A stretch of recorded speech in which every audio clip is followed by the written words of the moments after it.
Hey, what's up guys? Hope you are all doing well. Today we'll implement this typing effect, looping through an array of strings and typing them out.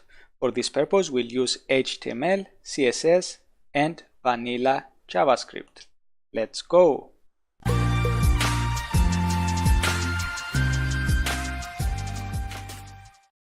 Okay, starting with an empty project which I named typing effect, I've created 3 files which are currently empty: the index.html, style.css and main.js files. In the index.html file I type exclamation mark, says emmet abbreviation, hit tab or enter, and we get some HTML5 boilerplate code to begin with.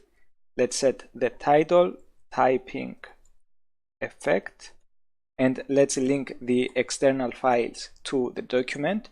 We will include the link to the style sheet in the head. Okay, here we are.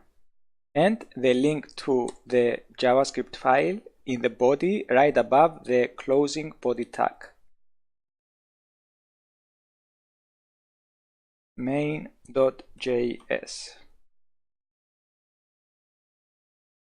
Okay, now everything will be contained within a container.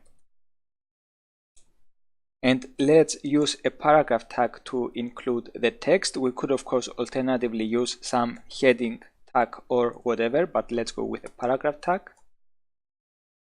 And let's first define the static part of our phrase or sentence. Coding is. And for the typed text, let's use a span element with the typed text class. The content of this element will be dynamically populated with JavaScript. And finally, let's add one more span element with the class cursor. For the cursor, at first I tried to avoid adding an extra element using the right border of the typed text span to mimic the cursor. However, eventually I decided that I prefer the flexibility that a separate element offers. Okay, that's all with the HTML markup. So let's save and open the project in the browser using the live server, which is a Visual Studio Code extension.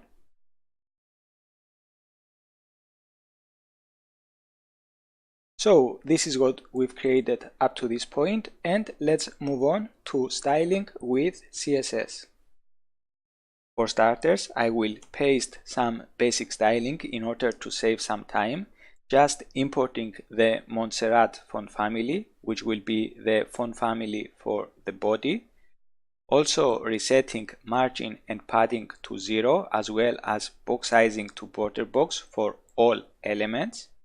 And besides the font family for the body, we set the background color to black and color to this light gray, almost white. So let's save. Okay, next let's place everything to the center vertically and horizontally using flexbox over the container element. So containers height would be 100% of viewport's height. We don't have to specify the width since container is a block level element. And let's set display to flex. Justify content to the center and align items to the center. Next, let's style the paragraph within the container. In a larger project, we would probably want to give this paragraph element some class or even ID in order to have a more specific selector. However, for this project, this is not necessary.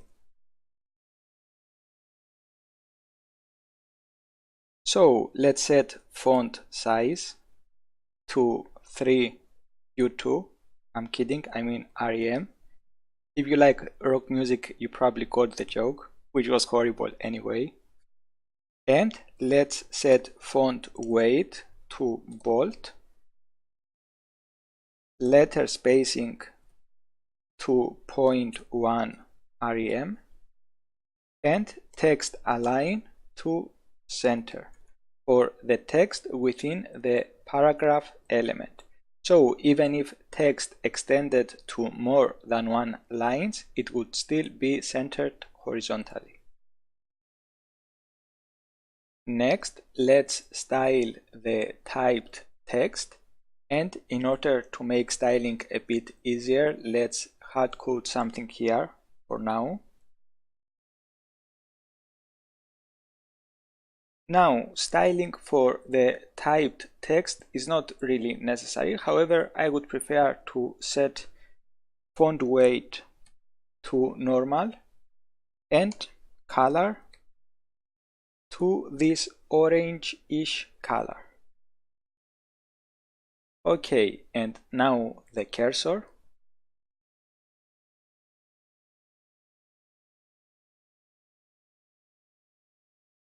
Display inline block instead of the default inline, since we want to be able to define width for the cursor. So let's set width to 3 pixels and background color to CCC. Let's save. We can't see anything since the cursor doesn't have any content and therefore doesn't have any height. So let's just add a non-breaking space character as content for the cursor. Nice, and let's add some space here. So margin left 0.1 rem. Okay, it's a subtle difference, but looks a bit better. And now for the blinking animation for the cursor, let's set the animation property to blink. This is the animation name, 1 second. This is the animation duration, and infinite. This is the animation iteration count. And let's define the appearance of blink animation using keyframes. At the beginning of the animation, we want to set the background color for the cursor to CCC. In the middle of the animation, recall that the total duration of the animation is 1 second, so middle is at 500 milliseconds. We want to set the background color to transparent. And finally, we want to set the background color back to CCC. Nice. And by the way, this should be a percentage.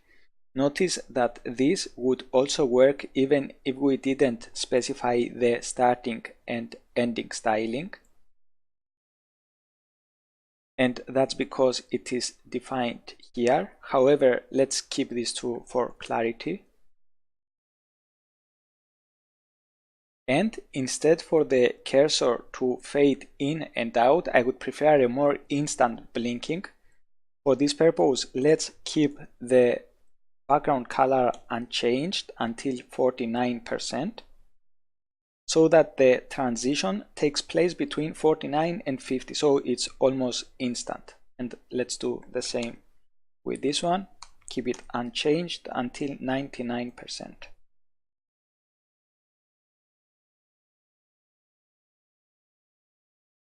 Okay, much better. Now, in order to prevent these scroll bars from showing when text is on the edge, let's add overflow hidden to the paragraph element. And let's also add some padding. Let's say 0.5 rem.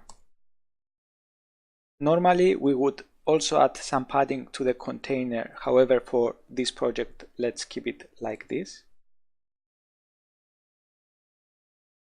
And finally, if we wanted to prevent the cursor for blinking, for example, while typing, notice the cursor here that while typing it is not blinking.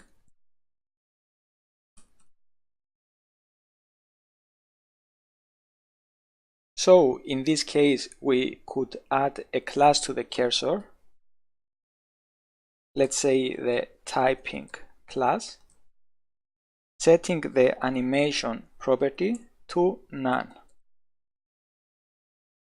And if we now apply the typing class to the cursor, we expect the blinking animation to stop.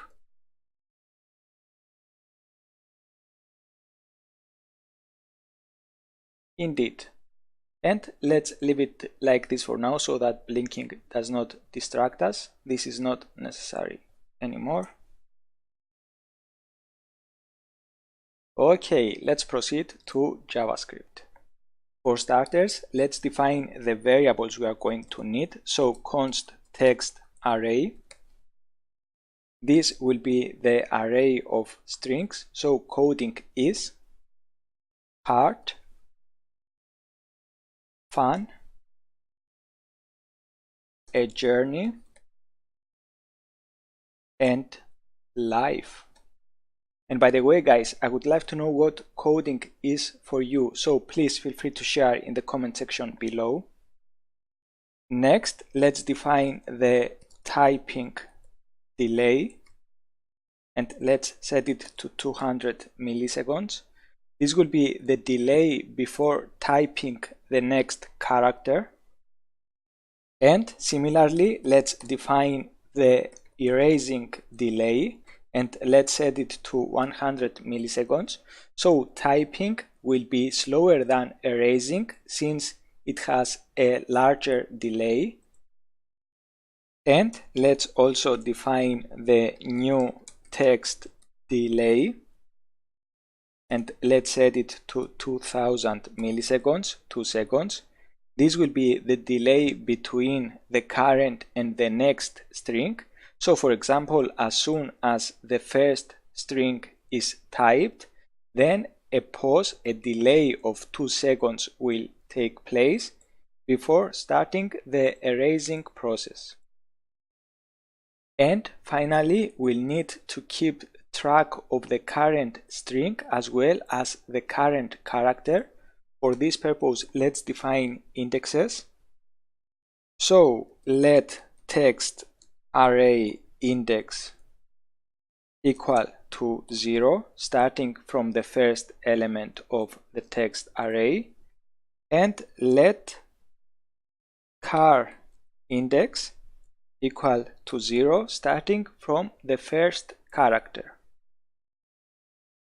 The reason we used let here instead of const is because we expect reassignment of values to these variables. Okay, let's also store the typed text element into a variable for easier access. So const typed text span equals document dot query selector typed text. Now let's go ahead and implement the typing function. Let's call it type. And what we want this function to do is to type a character, then pause or wait for typing delay milliseconds before calling itself again. So it's like a recursive function. And if the last character of the string was typed, then in this case we want to wait for new text delay milliseconds before calling the erase function this time, which we will also implement in a bit. So we want to type the next character if the last character of the current string was not already typed. In other words, if char index is less than text array index dot length. Otherwise, we want to erase the currently displayed text before proceeding to typing the next string. We will come back to this in a moment. So for now, let's add the next character to the current text content of the typed text span.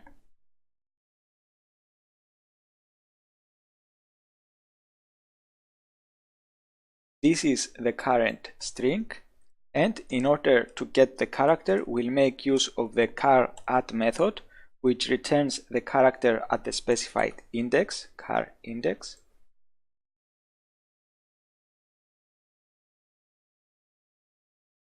Next, we increase char index by 1 so that we can move on to the next character. And finally, make use of the set timeout method in order to call the type function again after waiting for typing delay milliseconds. And by the way, notice that this is a reference to the function and not a direct call. Okay, before proceeding, let's call the type function and see what we have up to this point.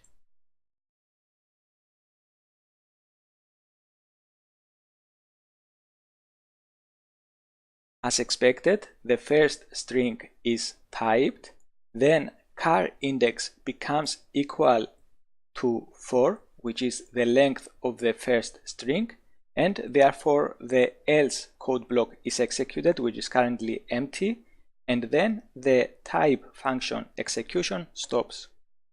Now we called the type function here and it works. However, this way we don't have any control over when exactly this function is called. So, in order to specify the point of execution, I will add an event listener for the DOM content loaded event. And as soon as the DOM content is loaded, at that exact point, I want to call the function. And by the way, if we also wanted to wait for the browser to load all external resources such as images and style sheets, we could alternatively use the load event over the window object. Okay, let's save and see what we have. Nice, but let's add some delay before calling the type function and initiating the effect. Let's say 2 seconds, new text delay. Could be anything here. For example, we could add 250 milliseconds. So let's save. Indeed, there is an approximately 2-second delay before calling the type function. Excellent, back to the type function. Up to this point, the entire string was typed and we are now into the else code block. Well, in this case, we just want to wait for a couple of seconds, new text delay, before calling the erase function. And let's implement the function here. Will work in a similar manner as with the type function, just kind of reversing the process. So if char index is greater than 0, which means that the string is not entirely erased yet. So in this case, we want to remove a character and call the erase function again. Otherwise, in this case, we want to call the type function in order to type the next string after a small delay, of course. We'll do this in a bit.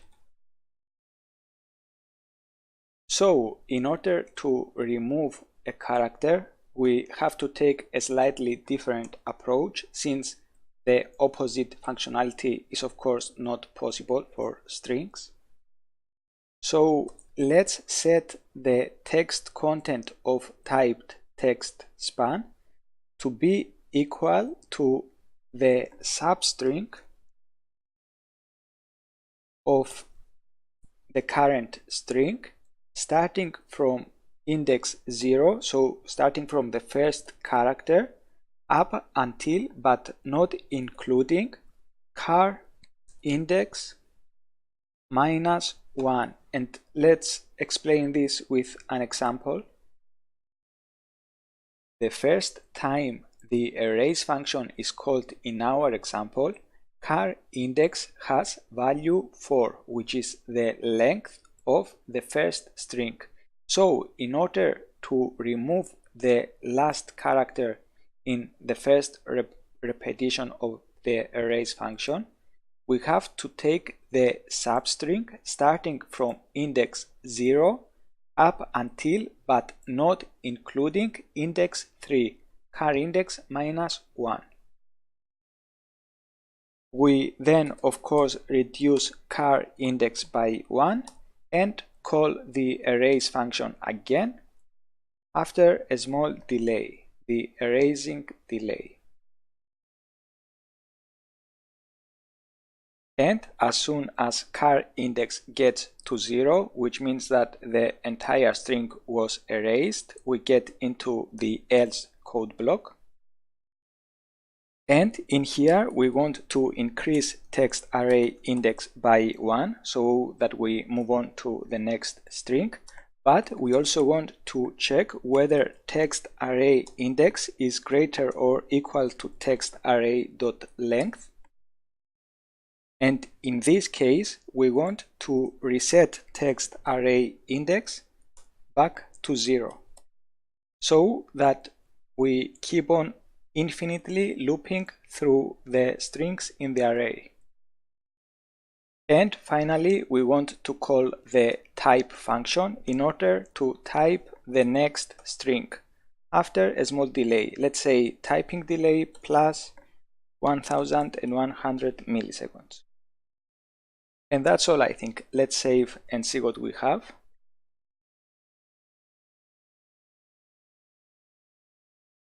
No errors in the console. Seems to be working fine. And let's bring back the blinking cursor.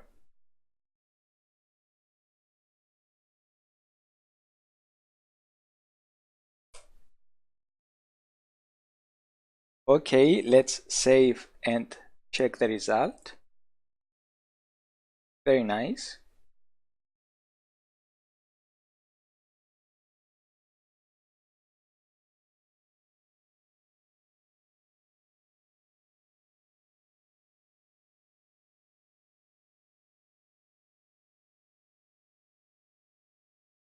Okay, now we could remove blinking while typing, and let's quickly do this. For starters, let's store the cursor element into a variable for easier access. I will just paste this part in order to save some time. And while typing, we want to add the typing class to the cursor element, which removes the blinking animation in case it is not already there. So let's do this.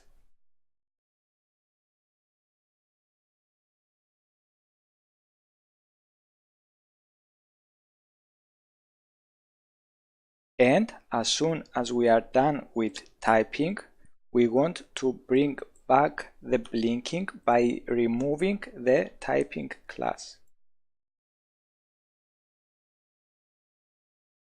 Similarly here, we want to remove blinking while erasing.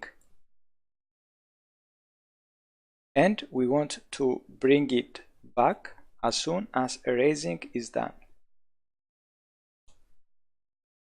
And that's all. Now, if this was a more general tool for users, then we might also want to ensure that text array is not empty before calling the type function. Otherwise, we would get an error. So we could make this check before proceeding. If text array dot length. Okay, let's leave it here. So let's save and check the result. No errors in the console. Notice that while typing and erasing, blinking is removed. Very nice. That's all guys, hope you got some value out of this video. For any questions, suggestions, or just to say hi, please use the comment section below. Hit the like button if you liked this video, subscribe if you want more. Till next time, keep coding, keep improving, and enjoy the journey. Take care. Bye.